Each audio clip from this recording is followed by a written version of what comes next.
সকালে বাজার থেকে এগুলো কিনে নিয়ে এসছে ও। এগুলোকে আমরা নাল বলি, তোমরা কি বলো? আবার কোথাও কোথাও এগুলোকে শাপলা বলা হয়। দেখো ফুলটা কত সুন্দর না? এই লালগুলো আমি আগে কোনো দিন খাইনি, এখানেই প্রথম দেখলাম এই লালগুলো বিক্রি হচ্ছে। যাই হোক, দেখো এইভাবে ছাড়িয়ে নিতে হয়, এইভাবে ছাড়িয়ে নিলে খুব সুন্দর ছাড়ানো যায়। খোসাটা ছাড়িয়ে আমি ছোট ছোট করে পিস পিস করে কেটে নেব। এটা রান্না করতে খুব বেশি কিছু লাগে না। আমি কিভাবে রান্না করছি তোমরা দেখতে থাকো। দেখো এইভাবে কেটে নেবে, ছোট ছোট করে পিস পিস করে কেটে নেবে। আমি তেল দিয়ে দিয়েছি আগে থেকেই কড়াইতে, সেটা রেকর্ড করা হয়নি, ভুলে গেছিলাম। তারপর দিয়ে দিলাম একটু রাঁধুনি আর এই ককোয়া রসুন থেতো করে। 3টে কাঁচা লঙ্কা চিড়ে দিয়ে দিলাম।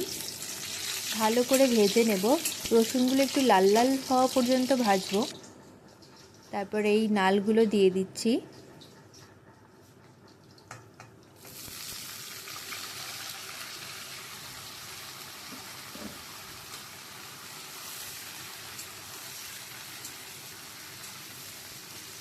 খুব বেশি টাইম লাগে না এটা হতে। এটা থেকে একটু প্রথমে জল ছাড়বে, তারপর হয়ে যাবে।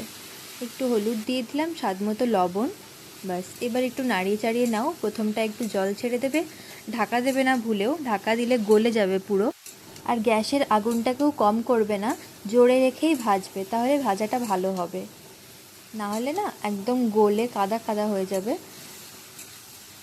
দেখো আমার ভাজা প্রায় হয়ে এসছে। এইভাবে ভেজে নেব আরেকটু সময়, তারপরে হয়ে যাবে। এটা খুব নরম হয় তো, খুব বেশি সময় লাগে না, তাড়াতাড়ি হয়ে যায়। দেখো কত সুন্দর হয়ে গেছে না? আর খেতে তো খুব ভালো লাগে। তোমরা যদি কেউ চাও তো এর মধ্যে চিংড়ি মাছ বা ছোট চিংড়ি বা ছোট যে কোনো মাছ দিয়ে করে দেখতে পারো, খুব ভালো লাগে খেতে। আজ এই পর্যন্তই, চলো বাই।